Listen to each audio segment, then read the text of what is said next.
இயேசுவின் அன்பு.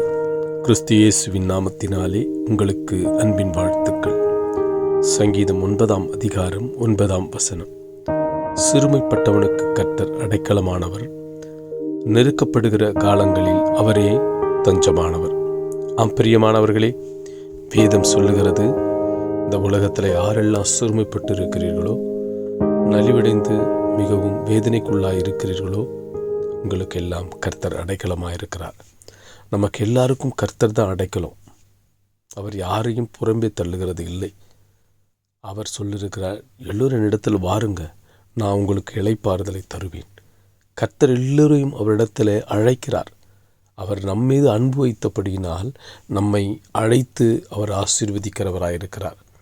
நெருக்கப்படுகிற காலங்களில் யாரெல்லாம் நெருக்கப்பட்டிருக்கிறீங்க, யார் மூலமாய் நெருக்கப்பட்டிருக்கிறீங்க, உங்களுக்கு எல்லாருக்கும் தேவன் தஞ்சமாக இருக்கிறார்.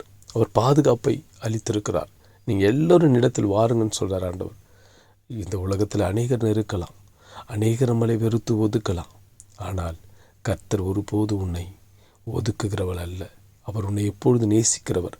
அவரிடத்தில் நீ எங்கு வந்தாலும், எத்தனை பேர் நீங்கள் வரீங்களோ அத்தனை பேருக்கு தேவன் அடைக்கலமாக இருக்கிறார். அத்தனை பேருக்கும் அவர் தஞ்சமாக இருக்கிறார். அவரே நம்மை அரவணைக்கிற தேவன். இந்த உலகத்தில் யார் நம்மை வெறுத்தாலும் ஒதுக்கினாலும் கர்த்தர் உன்னை சேர்த்து கொள்ளுவார். அவர் உன் பட்சத்தில் இருக்கிறார் மகனே, அவர் பட்சத்தில் இருக்கிறார் மகளே. நீ அவரிடத்தில் வா, கர்த்தரை அடைக்கலம்.